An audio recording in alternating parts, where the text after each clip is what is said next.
Sup? You might be asking who I am. Well, I play games like you. Come on! Next.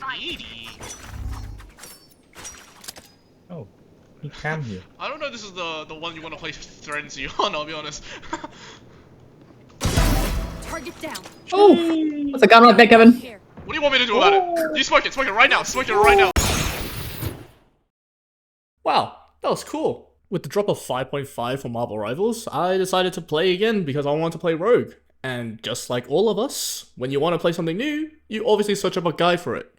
And just like everyone else, when I started looking out for these guides, I started to realize something. They're ass! And so with that, I decided that if I can't find a guide that will help me play Rogue better, I'll make the guide to make you play Rogue better.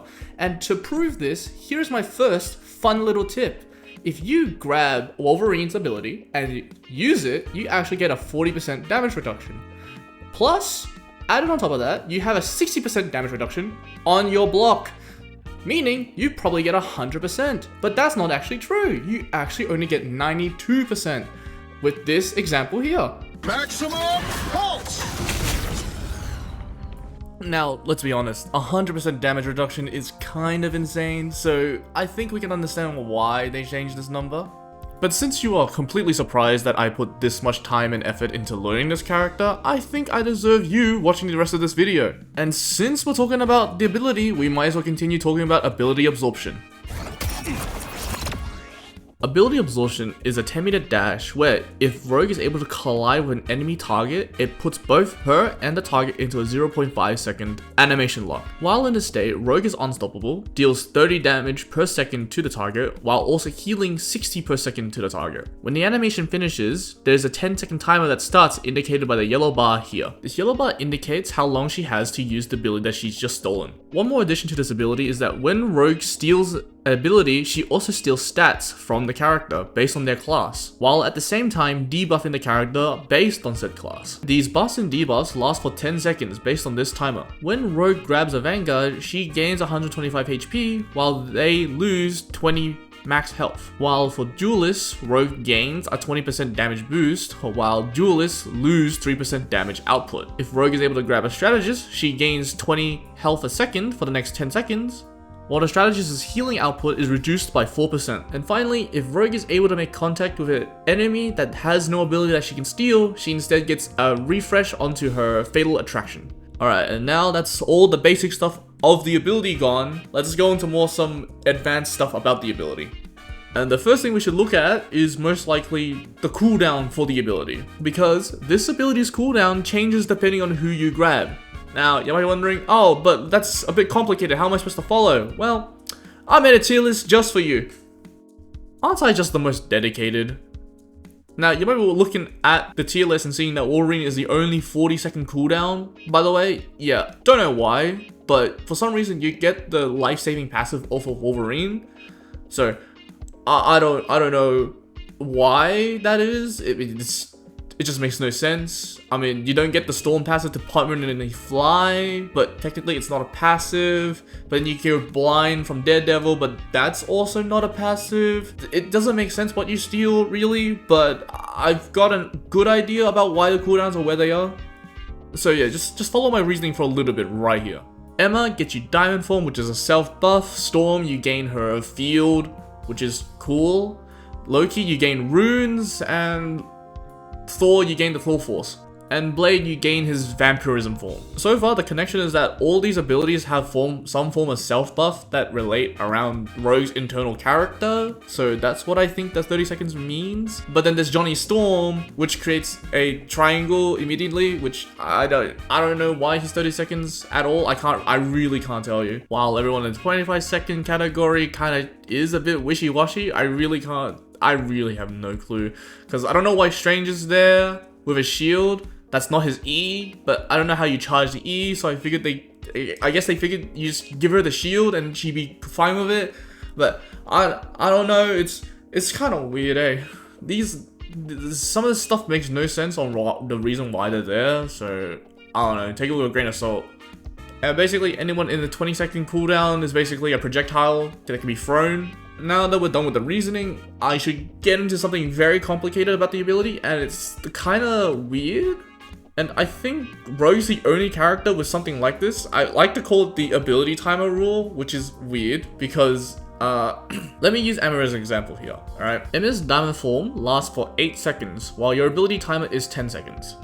You might be wondering, what if I cast the ability past the 2-second timer? Well, there's two options. Option A, the ability stays after the timer runs out, or option B, the ability fizzles the moment the timer hits. And I am sad to say it is option B. But this rule doesn't apply for everyone, which is the very confusing bit, because this rule applies to Emma's diamond form and Adam Warlock's soul bond, where it doesn't apply for Loki runes, Mag Bubble, and Namor Squid. As of 6.5, this list has changed. This now applies to Venom, Jeff, and Cloak and Dagger with the bubble, but suspiciously doesn't apply to Group Wall. Now, originally I did assume that it's because they created entities, and I think that the property still stands. It still creates an entity, so bubbles are something that lays on the ground. Venom, really, I have no clue. Groot's Wall should apply to this rule, but it doesn't. But then Cloak and Dagger bubble also stays after the timer, so I don't know, it's kind of weird. Now, let's talk about some practical stuff about the ability. Mainly the stats stolen and gained for Rogue, because I've got a few games of Rogue under my belt, and I can definitely say some of these matter a lot more than the others. I think stealing strategists' stats is kinda meh, and you should always only do it for abilities, because 20 a second is not that much, and damage is so high in this game that it's crazy bad. Whereas you should be always trying to grab the tank stats, because 125 puts you at 800, which already puts you pretty close to tanky with Groot without his walls. So you become a bigger sponge, you become a bigger health body, and you become more of a threat if you're able to get onto the backline with it. And the damage one I found to be kind of 50-50, mainly because damage boost is kind of dependent on how you play. If you're more aggressive, yeah, go for it. You know, 20%, that's more damage than ever possible. But, you know, if you kind of have to back off and you kind of just did it for peel, yeah, I can understand. It kind of helps with the peel part, to be fair, I won't be lying. Now, obviously, like, that's for what Rogue gets, but what are the scenarios I've seen for the debuffs that the enemy gets? Now, let's be honest, these numbers right here, yeah, they're kind of ass, right? The only one where I've seen it have real effect is actually the DPS one, and it's for a very specific scenario, mainly involving Wolverine, because if you think about it, right, with Wolverine's passive, you gain a 40% damage reduction, okay? On top of that, you have a 60% damage reduction, which gets bumped down to 92% around, because that's having 100% will be broken. Against a Wolverine is not that bad. And you're also reducing his damage output, which helps you survive. So realistically, you're taking 1, 2, 3 bits of damage instead, which I have done before. I've got a clip. You're probably seeing it right now. That you see that damage right there? That's him doing no damage to me. Wolverine fully charged, by the way. This guy can't do damage to me, and I'm a tank that can't really respond. So that's the only scenario I've seen where this is, you know, come into play, really. But then again, it's such a thin margin because Wolverine players are like a dime a dozen that are actually good at the game. So, you know, if you're an aspiring Rogue player out there and you see a Wolverine, you might want to save your steal just for that one moment, because I'm telling you now, it could save you in a huge fight, which it did save me here. Like, won't lie, it's pretty big against Wolverine, and only Wolverine. Anywhere else, these stolen debuffs, not really accountable. And that's pretty much all for the ability on a practical side. I've got one tip for quality of life thing, mainly the camera angle. For some reason, don't know why, but if you aim the camera high near the head or somewhere and you go for the grab, your camera angle becomes shit because for some reason it goes further down. So if you're in the middle of a fight and you want some clarity, you should just aim for the legs, because for some reason it makes your camera angle like decent. I don't know why the camera angle gets pulled down when you grab. It makes no sense. If anything, I should be able to 360 around myself. I don't know why the camera angle's locked. I mean, it's a cool animation, don't get me wrong, but like, why am I locked block to this. I should be able to see the fight around me, right? But it's just some kind of quality of life thing that I noticed. I don't know why it's like that, but fuck me if I know. Oh yeah, and one last thing about the ability is that there's some weird physics on this one, and I haven't been able to replicate it in the practice range at all. I can't figure out why it happens, but sometimes in a very particular moment, your body actually disconnects with the target and you go flying while your target stays where they got hit. I don't understand the physics of it. I assume that when you grab someone that's like, you know,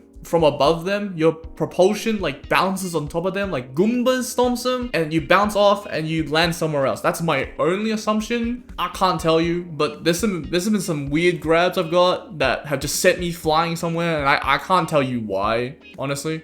So be careful out there. If you go flying, just know I did warn you. And with that, I think I can properly say I have taught you how to use ability absorption to the fullest, right? Now that I've gone through all of that, I hope you have noticed that I have put a lot of time into playing Rogue, a lot of effort, and I think that I do deserve something like watching the rest of this video. But with that, we should probably go through the rest of Rogue's abilities, even though they're all pretty simple and I can probably rapid fire to you really quick. And from my testing, they don't really have a lot of interaction with each other. It's kind of more how you interact with the kit, so let me go through it for you. Rogue's Power Surge Punch, her basic, is a 3-hit combo. The first 2 deal 35 damage, while the last hit does 45 damage. The most interesting part about this is that the third hit actually hits faster than the first 2, so I don't know why. Next is her Defensive Stance. It's an ability that gives her damage reduction by 60% and charges up this yellow bar here, while also you have a timer bar. While in Defensive Stance, you are able to initiate Southern Brawl by simply attacking. It is an 8-meter dash that when it makes contact with an enemy will do 40 damage. That's with an asterisk, because Southern Brawl's damage actually increases based on the yellow bar build from Defensive Stance. And if the ability ever hits the red bar, both Defensive Stance and Southern Brawl goes on cooldown. Now, no matter what you think, the damage reduction is all over your body, so they can be behind you shooting and you still get damage reduction. Although the shield does seem a bit, you know, obvious of where you should be looking, but the shield is all around you and you don't have to worry about looking at them for damage reduction. The gauge actually fills up faster depending on how much damage you take, so if you're actually taking headshots, it actually does fill up the bar a lot faster for Rogue.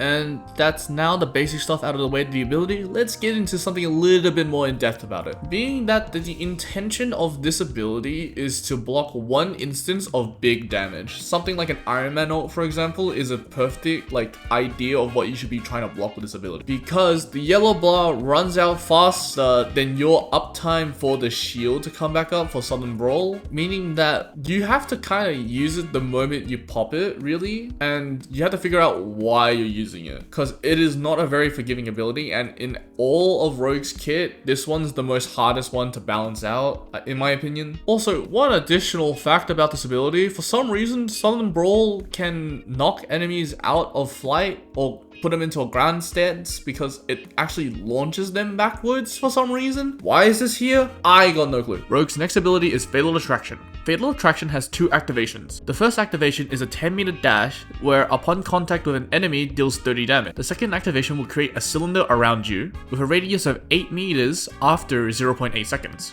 And will also reach 3 meters above her head. And after expanding to its maximum distance, it will then pull in anyone within its distance. The ability will do 40 damage to anyone standing within the circle and an extra 30 damage to anyone pulled within. With this ability, anyone hit with the first contact of Fatal Attraction, being the dash, or anyone hit with the cylinder as it pulls, will also be grounded. The next one is probably her most bread and butter ability, the Chronic Kick combo. This ability is a dash that when it makes contact with an enemy, basically creates a 5x5 meter square in front of her that knocks them all up with her. While knocked up, Rogue has flight for the next 3 seconds and her Power Surge punches turn into 2 projectiles. And while in midair, if you decide to activate the ability again, you slam into the ground dealing 30 damage in a 6-meter radius sphere around you. The 2 projectiles gained both do 60 damage at a 20-meter maximum distance. The projectiles created from the Chronic Kick combo actually penetrates enemies and gives Rogue a shield for each person she penetrates, maxing up to 200.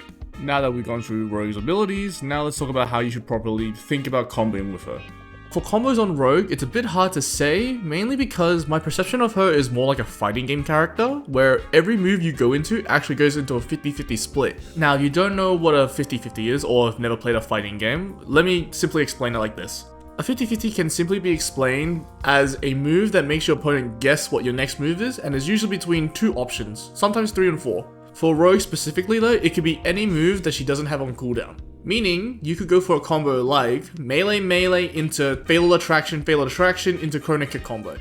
There are rarely any slowdowns between the animations of moves, and it's pretty much instantaneous when you press the button. And if you're fast enough, you could also animation cancel 3 moves into 1.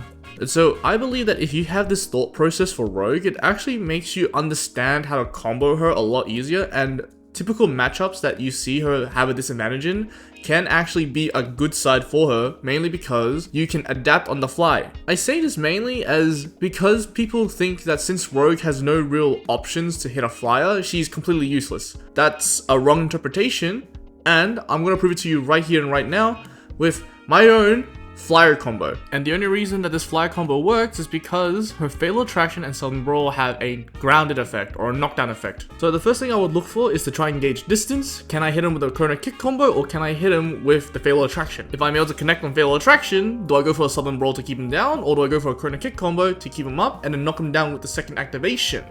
If I have enough damage to kill with the projectiles, I would go for a chrono kick combo slam into the projectiles and finish him off there. If the projectiles can't kill, instead I will go into a sudden brawl into the fatal attraction pool, keep him on the ground, and then grab him right after and then hit him with 2 autos.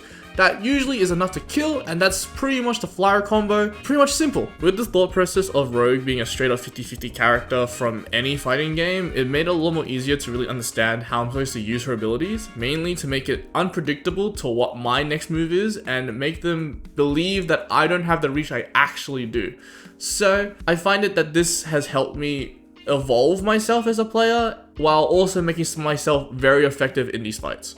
Now, that's not to say that the combos already being shown in these other videos aren't bad per se, but they're really long strings that require a lot of commitment, and I just don't think Rogue has the resources to actually commit to these type of plays, really. Because in Marvel Rivals, I believe that Rogue is more of a distraction tank than a full brawl tank, mainly because her kit has such long cooldowns that to commit all those abilities in one rotation is a bit risky, mainly because you either commit for the kill or you commit all these resources and be down for the next 10 seconds, not being able to help your team in any way. Instead, what I like to do on Rogue is more have these bread and butter little combo lines instead of a full-blown long string. Because yes, having these long strings are nice, but having this one little 2-button combo is a lot more easy to manage on your cooldowns and makes it a lot easier for you to look for an opening for kills instead. And so these are the abilities I found to work together very nicely in games I've played,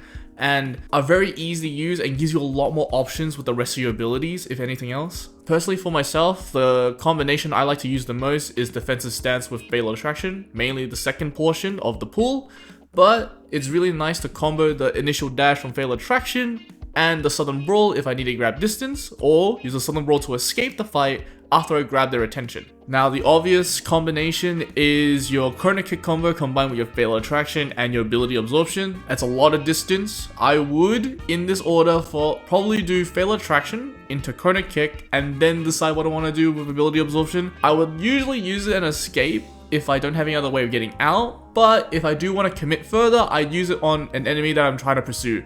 Keep him there, and then I follow up with the second part of fatal attraction or chrono kick, basically, you know, to chase someone down with this entire combo. Now, that's a lot of commitment, so I just hope that you have gauged the pros and cons of doing such a combo, mainly because it could go very wrong because you've used all your dashes, there's no way to get out, so it's a full commit from there. Another combination of abilities I would like to use together is ability absorption with the second part of fatal attraction being the pull, and I would usually use this on a tank and try to see if I can grab a support that's out of position too far up, or a DPS that's too close to the tank, or even pull in the second tank in to said tank and basically bunch up the enemy team to make it easier for my DPS or supports or whatever to get in range and, you know, just fire down a lane, right? Now, in saying all of this, there is a kind of a weird thing with fatal attraction that if you are looking directly at an enemy, sometimes there's some random debris that actually stops you from dashing.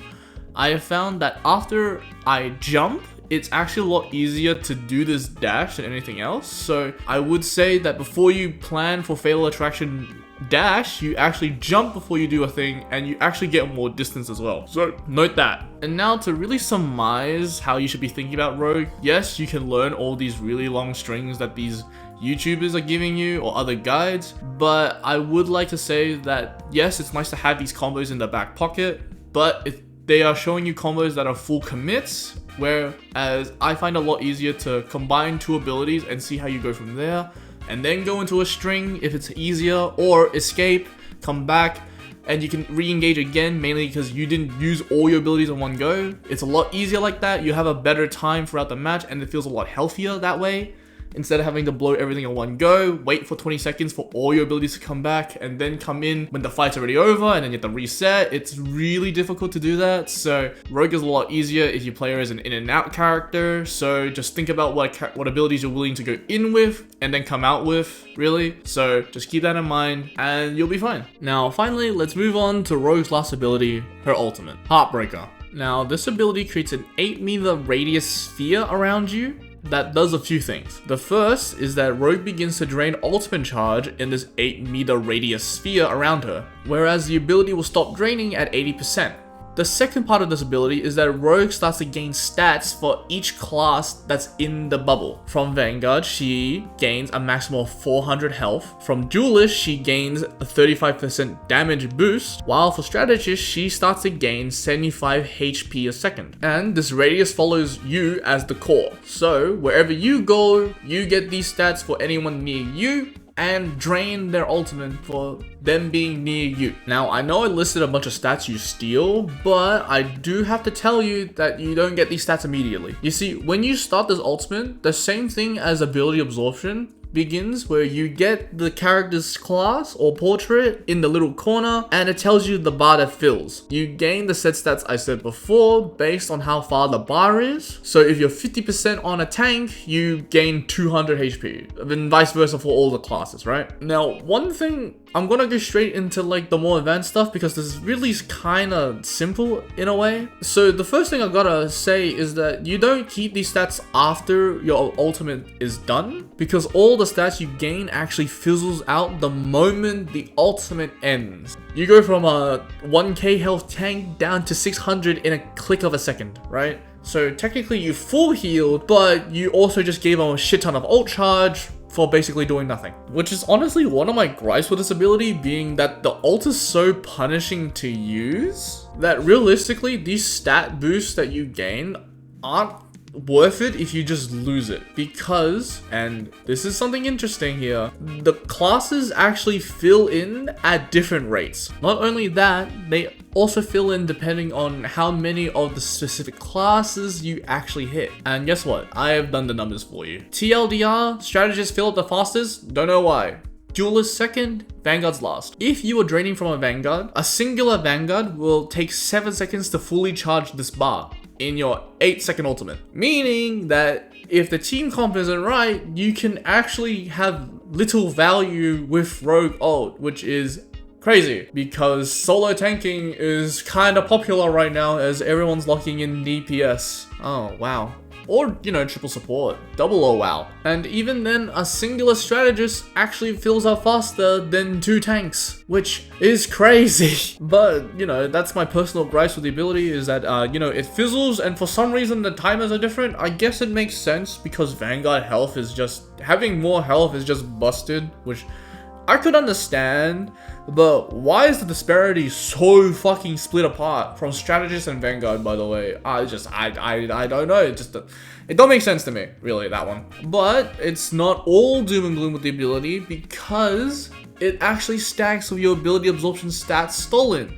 So, at a maximum, if you were able to fill out the class bar for the ultimate and hit someone of the same class, here are your maximums. For Vanguards, your maximum comes out to a total of 1,200 health. For Duelists, you gain a 55% damage boost, while for Strategists, you gain 100 self-healing a second. Now, I'm just gonna preface this by saying that these two have the most synergy within the kit, but don't have to be used together constantly. Because yes, 1,200 health is a goddamn lot to burn through, but 800 is still pretty goddamn good.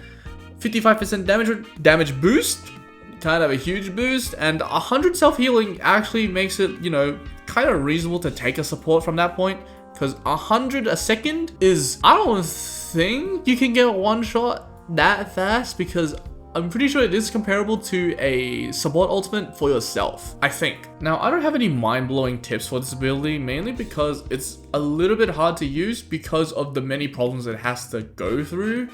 One being that people can actually outcharge your ult drain. So I've had it happen multiple times, mainly with cloak and daggers, by the way. I don't know how, but apparently she's able to outcharge your ult drain and just, you know, ult in your ult. So the power fantasy disappears from there.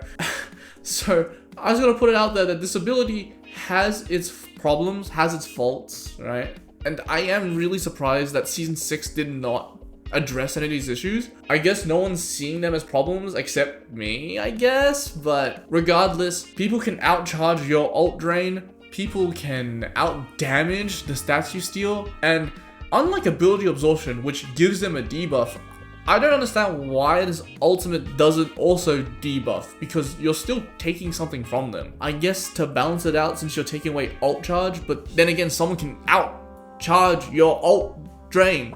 So I don't know, I feel like a change I would like to see for this ability is that it instead goes down to 75% ult charge as the cap, honestly, because I feel like that'd be a lot harder. And if someone is able to outcharge that, I'd be impressed. You know what? You can have the ultimate. Fair game, right? I dust my hands off all to you, brother. But as it is right now, 80%, I'm still getting outcharged by healers, by supports, and I can't even tell you why. They're not really healing anyone, so I'm like, what the fuck is going on half the time? But yeah, a little rant about the ability. I mean, not that much, but you know, like one or two changes around here could make her busted. Rogue could be that character that toggles the line a little bit. But then there's also Deadpool, so I'm not worried at all, I won't lie. Now, I think I gotta address one last thing about this ability, is that people do recommend that you have to learn how to track ultimate timers with this ability. Okay, generally, yes, learning how to track ult timers will help you play other games and play Marvel Rivals better, but it's not a necessity. Mainly because I figured out a few cheat codes you can use, really, to help you use this ability a little bit better. And the first thing you have to understand is ult stacking. Now, I'll just build you a scenario, right? Okay, enemy team has Luna and Invisible Woman. Alright, you already know. Okay, 10-second invuln. We don't have a mag to kill him. Okay, I already know that after the Luna or Invis ult, right, the follow-up is gonna be the second ult, right? Just use your ult to disrupt that timing. Simple as that, right? Simplest application of Rogue's ultimate. Just disrupt the stacking of ultimates. Simple as that. Don't need to do anything else. Just do that half the time and your ult will be great. I won't lie, it isn't that hard. But if you want to get the jump on someone, alright, here's another tip, I guess. The next one is just use your supports as a gauge for ultimate. Are your supports ass? Assume that the enemy is 20% above, and then you're done. That's pretty much it. That's the cheat code. Hands up, hand to God, this has worked so many times to me, alright? I assume if my supports are ass, right, which one of them never is, alright? I believe in one of my supports to have the correct amount of ult timing. I just track their ultimate, and I do my best guesstimates, alright? My ultimate is up, right? What are my support ultimates? Oh, my Jeff is at 50%, but my Cloak and Dagger is at 90? Okay. My Cloak and Dagger doing something right. So, my Cloak and Dagger's ultimate is probably paired up with theirs. So, meaning in the next fight, my Cloak and Dagger's gonna ult, their ultimates are gonna go off. So, if I want to solve a fight, I'll just start it now. See? Simplest application. Don't need to learn about no ult timing. Nothing, alright? Those are the 2 levels of ultimate for Rogue, right? There's like 3 levels. The third level is actually ultimate timing charging, right? Fuck that, right? Just do it simply like this.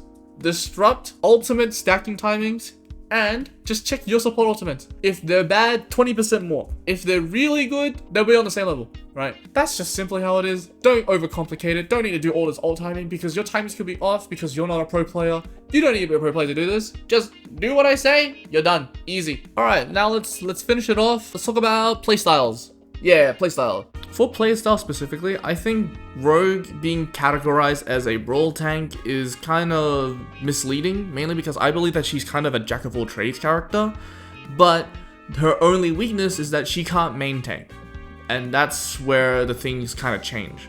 For Brawl, the general consensus is that it's someone that can be in the front lines, do a lot of damage really fast, but have really short range. Now, let's take that into consideration with Rogue's kit in general, alright? Firstly, she's got multiple dashes, so she doesn't have short range. She can catch someone really easily. Her damage is not that high, really. It's kind of takes over time, and the real point of your kit is to CC them, so give them no response, so that you can put on more damage. So already, the term of a 100% Brawl tank is a bit loose, mainly because you don't have short range. You just need to know your range so that you can punish someone for entering your range for your dash. Unless we're talking about purely the melee, but that's not considering the entire kit, right? Because with all her dashes combined, she might not be able to dive like Venom, but if she's able to see you in her screen, she can catch up. And would that not be considered kind of a pseudo dive? And throughout the entire kit, Rogue has a lot of CC, a lot of ways to stop and disrupt people from getting onto your backline. So is she not a peeler as well?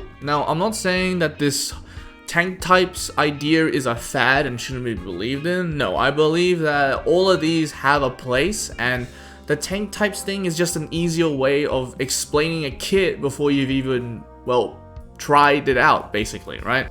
Where I think the problem is that Rogue is such a unique character that you can't really put her into a category without really discussing her entire kit as a whole. Because I believe that if we're gonna follow this tank type chart, that firstly, Rogue should be a specialist, right? She can do all the roles, right? But she can't do them all at the same time, right? So she has to choose what she wants to do. If anything, I'm more willing to call her the jack of all trades character that can't main tank. So let's go through all these tank archetypes, and then you'll tell me what you think. For Rogue specifically, people have already categorized her as a brawl tank. Well, firstly, okay, let's define a brawl tank. I think from what I've seen, the most accepted consensus about a brawl tank is someone that has high damage at very close ranges and has a high amount of health to boot so that they can self-sustain or just back off generally, I think. Okay, firstly, base Rogue does not have the high amount of health pool that a brawl tank should have unless she steals a tank stats. So already, Rogue is playing at a disadvantage, mainly because she doesn't have the stats to compete unless she uses one of her abilities to, well, match another brawl tank. Let's move on to dive tanks. Dive tanks are people that are supposed to get into the backline, disrupt and distract the enemy, while also dishing out enough damage for healers to focus on themselves instead of their team, okay? And then enforcing that, it makes the healers patty cake, right? So they take time off healing the front line and instead healing themselves. Now, let's think about it logically. Rogue's kit itself does not have a lot of damage output unless you steal from a DPS character before you dive. And with that, I think you know where I'm getting at with this. The main reason Rogue can't fit into any of these archetypes is purely for the reason that she's already built as a character that improves with stealing, right? So her job changes depending on what she steals. If she steals from a DPS, she has enough damage output to threaten a dive, maybe even kill. Rarely do, but it does threaten something if you do steal a DPS buff.